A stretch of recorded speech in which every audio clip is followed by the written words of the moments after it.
To the American Game Dog Podcast, where we dive into the passion and dedication behind America's finest working and show dogs. I'm your host, CY, and today we have a remarkable guest joining us. Meet Mona Watts, a true dog woman in every sense of the word. As the owner behind a lot of successful dogs, Mona has meticulously raised and trained countless ADBA champion and grand champion American Pit Bull Terriers. Her kennel boasts some of the most impressive working and show line dogs in the country. In fact, her standout grand champion, Del Monte's Whisper Wren, out of Batman and Patera, was ranked number 2 champion in the USA in both 2022 and 2023. She's consistently supported and celebrated within the APBT community as a tremendous asset to the breed, praised for her authenticity, integrity, deep knowledge, and unwavering commitment.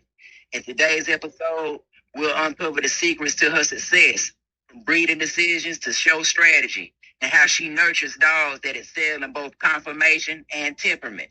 So whether you're a breeder, competitor, or dog lover, get ready to be inspired. Let's bring in the expert herself, Miss Mona Watts. How you doing? I'm doing great. How about you? I'm doing fine. I can't complain. Another day in paradise for us both, I say. Well, good. Yes, ma'am. It's nice to be here. Yes, ma'am.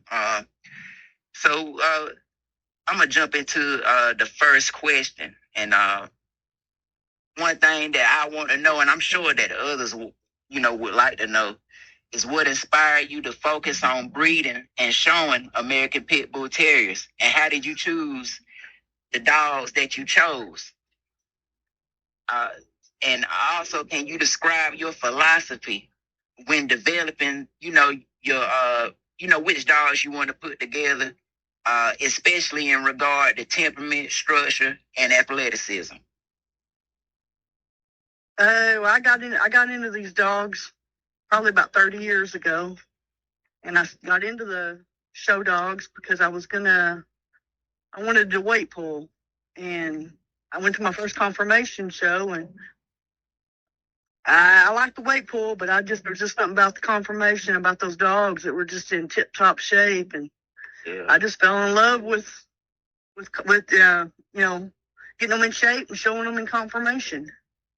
Yeah. And I started with the alligator Eli Carver dogs, and I got a lot of dogs from Gary Hammonds, and he helped me, showed me the best way to breed dogs to get some nice conformation dogs.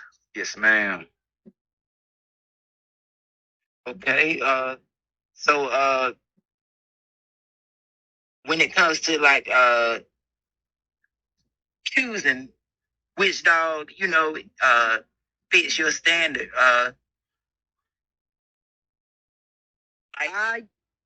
go ahead.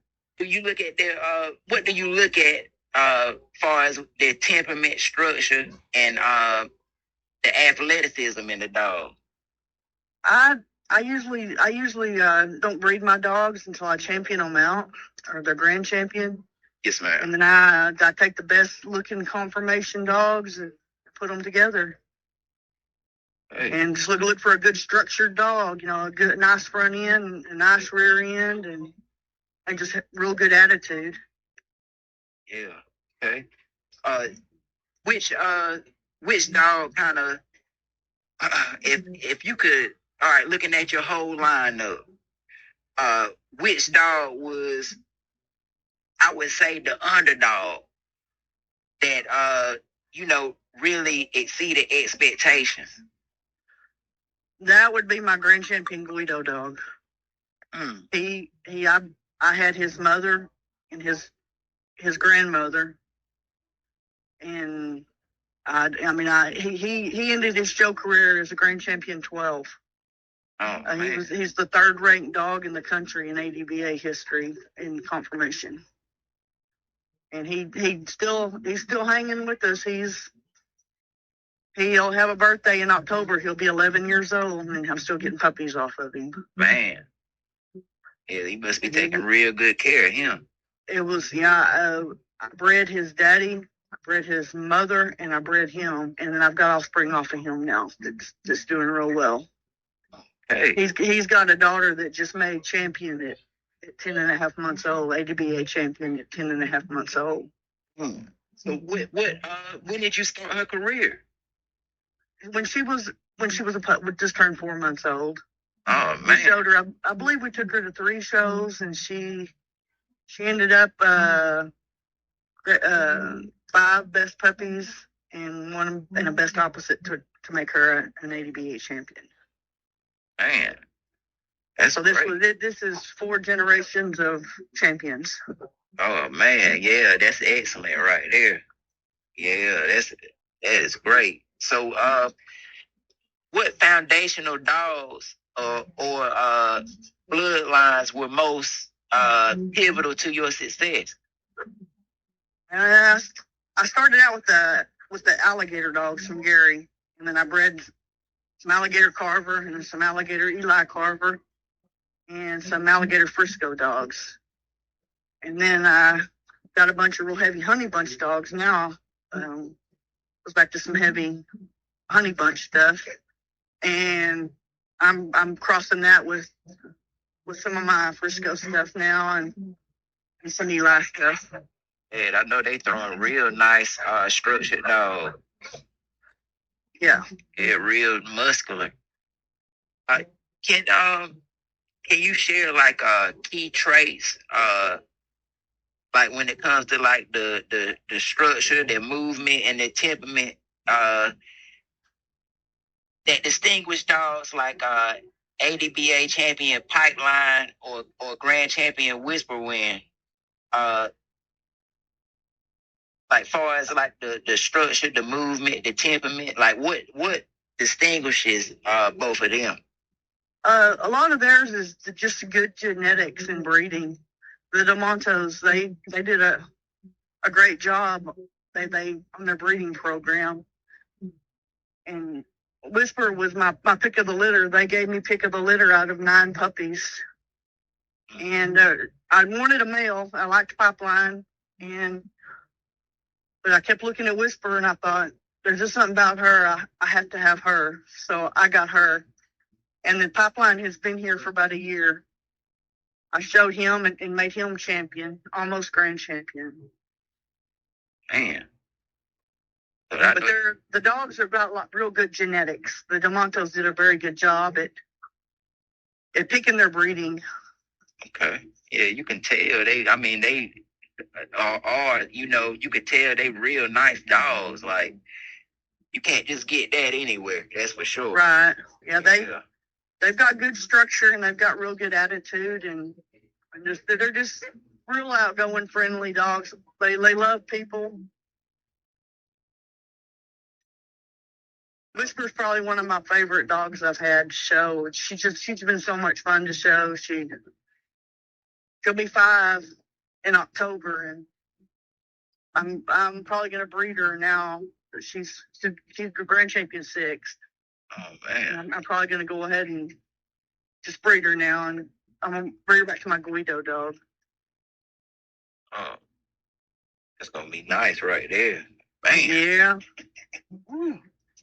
Yeah, you got a lot of things coming. Good Lord. It's been an honor, the DeMonto sent me Whisper, and then they sent me Quintus, and then Pipeline. It's here now. Okay. I made all 3 of them have are ADB champions, and Whisper and Pipeline are grand champions. Man. Yeah. How much time do you say you spend on the road, as far as like traveling state to state for different shows? We a whole lot of time and a whole lot of money. Oh man, yeah, I can imagine. Yeah, we leave sometimes like Thursday morning and spend the night Friday night and show dogs, and then right after the show we turn around and come back home.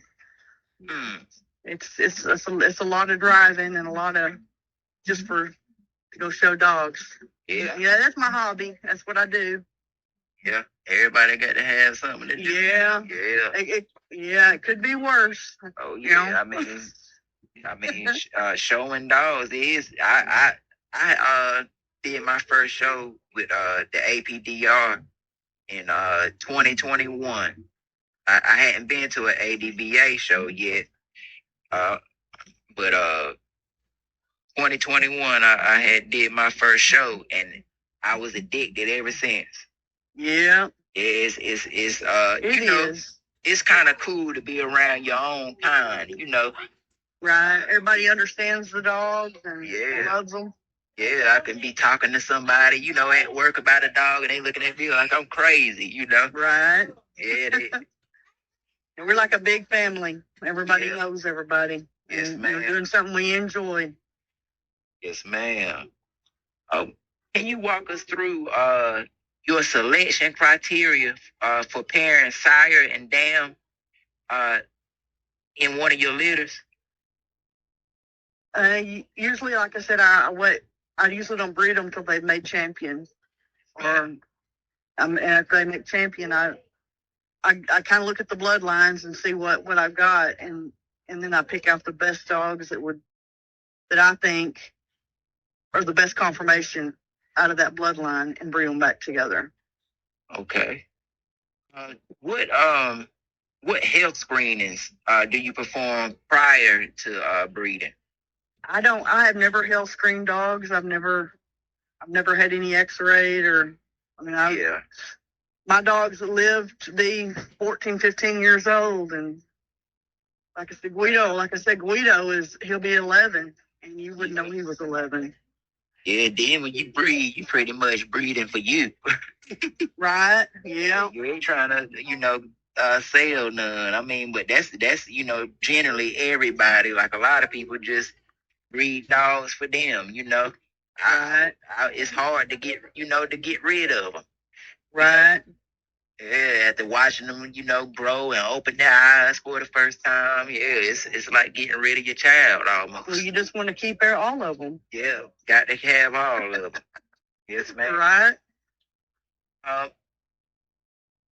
What preparation goes into getting one of your dogs ready for a confirmation competition? We do a lot of spring pole work, a lot of hand walking, and a little bit of treadmill. But I do a lot of hand walking, a lot of spring pole, and flirt poling. And I change the diet up, put them on a different dog food, a little bit higher protein dog food, and give them some supplements. Yes, ma'am. That's basically all I do. And some of them I put on raw. I feed raw, and some of them I feed kibble. Some of them do better on kibble, some of them do better on raw.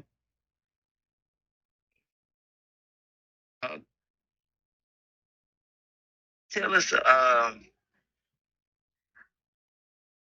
about Quintus a little bit more. Did I say Quintus? Quintus. Yes. What traits did he exhibit? That propelled him to champion status? He's a bigger bone dog than Whisper is, and Pipeline. He's got a little bit more bone to him, and he's built really, really good. He is off of Luke and Masha, and he's built real good. Yeah. And got real good attitude and real muscular dog. Yeah, you can't beat that, especially with a good attitude as well. Yeah. He's a big old strong boy. Do you feel like You gonna take him to grand champion status? I'm gonna try. I was hoping Pipeline. If he's not grand champion, he's really, really close. I'm gonna try to finish Pipeline out, and then I'm gonna start on Quintus. Man, sounds like a plan. Like I said, I'm probably gonna after this year. I'm probably not gonna show Whisper anymore. I'm probably gonna breed her. She'll be 5. And I'm gonna see if I can get some puppies off of her and Guido and start over again. Yes, ma'am. Should get some nice ones. That's gonna be a real good breeder. Yes, sir. Real nice, solid dogs too. I'm gonna try to make it happen. Yes, ma'am. How do you integrate, when you get a new bloodline, how do you integrate that bloodline into your breeding program? I just see it like certain bloodlines, like my heavy honey bunch stuff. It just crosses well with the Eli. It crosses well with the Frisco and the Boudreaux dogs. Boudreaux dogs, you can breed them to just about anything, and because that Eli crosses with anything. It's kind of like the alligator dogs. They cross. Alligator was kind of a scatterbred dog, so he crosses with just about anything. Man. Yeah, I heard he was pretty big as well. They said he was a big boy. Yeah, I've seen pictures of him, but the picture ain't nothing like seeing them face to face. Right. Yeah. I tell everybody if I could go back in history and pet one dog, it would be old champion Alligator. Yeah, he really put some dogs, he did. Yeah, good dogs down. Like dogs that's, still and his line still going on today. Right. Yeah, a lot of dogs can't say the same. It's a lot of bloodlines that's decent to exist every day. Yeah. Yeah. Yes, ma'am. How do you tailor your conditioning programs as far as weight pooling, stacking, or gait training to each dog's strengths and weaknesses? Some dogs look better stacked, and some dogs look better just natural. They stack themselves. A lot of it's in the genetic. Yes, ma'am. Some dogs, you have to stack them, and some dogs, if you touch them to stack them, they just they don't work. Yeah, some of them just got that natural Superman pose. Yeah, and some of them are so active that you can't stack them. And but in ADBA, the gait is how you tell a lot about the dog's structure when they're coming into the ring. Their gait is real important. Yes, ma'am. Yes, ma'am. I that's like one of the main things that people look at. It's the first thing. It's the first thing the judge sees. Yes, ma'am. Is the trot in, and that's the best way to judge a dog is at a trot. Yes, ma'am. What's your long-term vision for you and your dogs? More confirmation champions, performance, size, type? Like what's the long term? Where do you want Mona Watts and her dogs to be? I say 10, 15 years from now. I hope I'm still showing dogs. Yes, ma'am. I hope I still got dogs that I think are, fit the standard enough to show them in ADBA competition. Yes, ma'am. I think you gonna achieve that. Everybody knows that. They're some good looking dogs. Well, I appreciate that. Yes, ma'am. I've been blessed to have, when I first got into dogs, to have good people that had good dogs. Yes, ma'am. To send them my way and help me get started. It always goes a long way. Yes, ma'am. It helps you. It helps when you got some good dogs to start with. Yes, ma'am. If you don't got them, it's like gonna be going backwards. You got to have a good foundation first. Right. Yes, ma'am. How has the broader landscape of APBT breeding and showing changed since when you first started? It's. I think the dogs have gotten better. I think that over the years, breeders have gotten better at picking, stud dogs, and I think they've gotten a lot better. Would you say it's a lot more people, getting involved in showing and weight pooling now? We do have a lot of new people coming up they're wanting to get interested in it, and that's good because this is one of our last. Everybody, they're trying to take our dogs away from us. Yes, ma'am. So it's important, to show people that we can do something with our dogs. Yes, ma'am. Because they're trying to take them all away from us. They're trying to take all of our rights away, and we all have to stick together. And I think as an ADBA, people coming to the shows, and getting involved, it would help a lot. And in numbers, you can't stop us in numbers. Yeah, it's like they're just like I was telling you earlier, it's like I feel like the our dog should be right up there with the American Eagle. I feel like it's patriotic. It's right. Like the dog. The same way. Yeah, like they should be protected like the American Eagle. Yeah. Right. And I feel like soon, like it's a lot of people now that I've noticed that are buying dogs and just looking for certain names in the pedigree. Right. And I call that wanting to have a piece of American history. Right. Because that's really what it is. It's people put their blood, sweat, and tears into them dogs, and people don't understand that. Right. I agree. Yes, ma'am. What's the most common misconception people have of American Pit Bull Terriers or ADBA type showing? What's the question again? What's the most common misconception people have about American Pit Bull Terriers or the ADBA shows? A lot of people think just because our dogs at ADBA shows bark at each other that's wrong. That they don't understand that our dogs they're naturally don't get along with each other. Yes, ma'am. And that's a misconception. That dogs barking at each other are aggressive. It's not. Because most of the dog shows, all the dogs at the dog shows are people friendly. They have to be to show them. Yes, ma'am. They just can't stand other dogs. Right, and you can't breed that out of them. That's part of their heritage.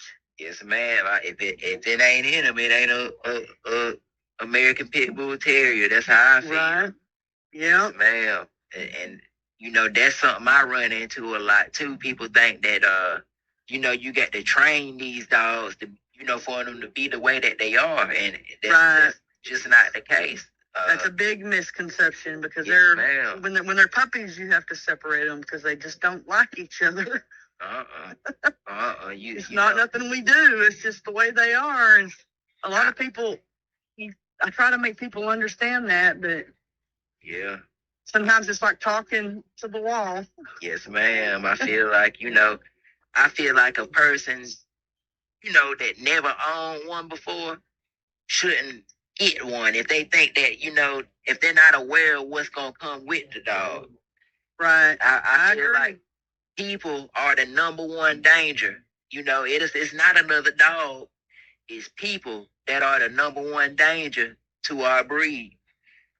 I agree. Yes, ma'am. I agree. People getting these dogs and thinking that they can change something that's been, bred into them for hundreds of years. Yeah. Yes, And a lot of people misunderstand dog aggression for people aggression.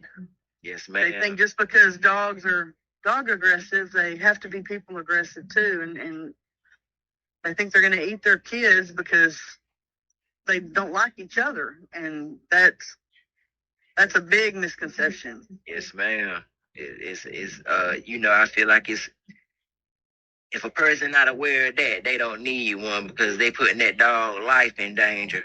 Somebody that's Right. gonna take them to the dog park and just let them go. Exactly. Yeah. And then somebody's going to be there with a phone videotaping it and put it on social media somewhere, and it makes everybody look bad. Yep. Yes, ma'am. Yes, ma'am. You hit it right there. You hit it right on the head with that one. When you select prospects, how much does personality play into your decisions versus structure or lineage? I think they're both important. I think the structure is the most important thing, and like a pit bull type dog, structurally built good, and I think that the structure is the most important thing. Yeah. And then temperament. You got to kind of have both of them there together. But if their structure's not good, you can't. It don't matter what their temperament is, because I'm not going to take them to a dog show probably. So yeah. Structure got to be right, especially know at the shows. But you want them to have you want a dog that's got a good head on his shoulders. You don't want a crazy one. Yeah.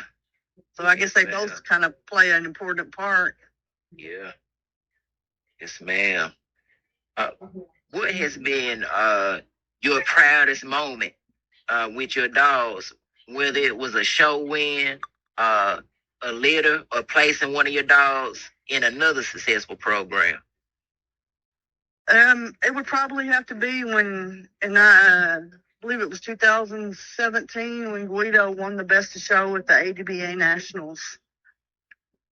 Hey. He won best of show. Yeah, I know that had to be in a good moment. How many how many dogs? I know it had to be a lot. There was a lot because it was the Nationals. Oh man, yeah, that's a big achievement. He's my greatest accomplishment. I bred him, and he's got 42 champion cups in the champion class. So, man, yeah, he racking up. He did. He in his day when he was young, he was a nice looking dog. Man, it's gonna be probably the last question. Okay. I know you said that you don't really sell puppies and you don't really breed your dogs like that, except for necessity.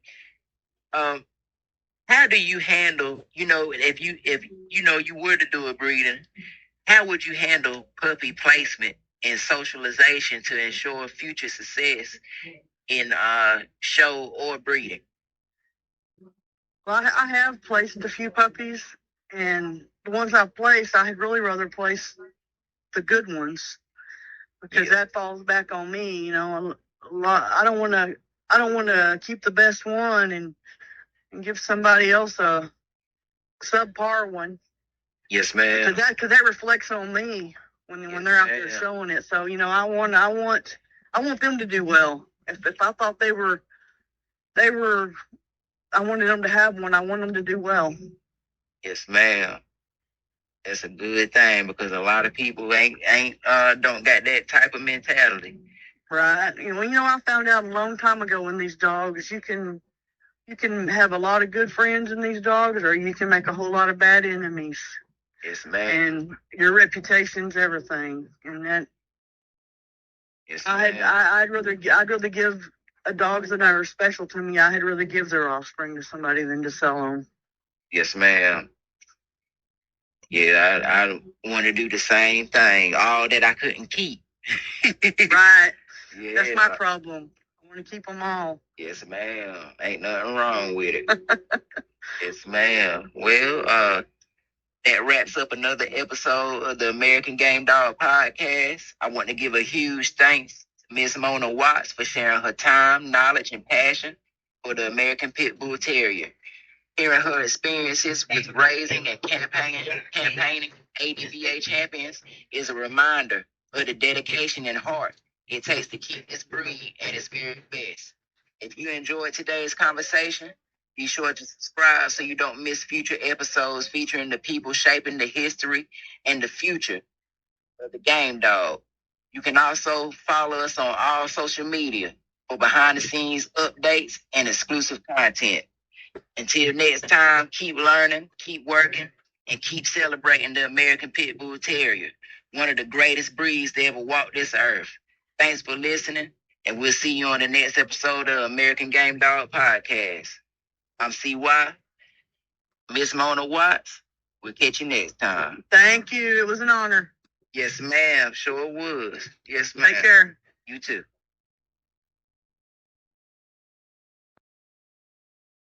Hey, hey, hey, hey, hey, hey, hey, hey.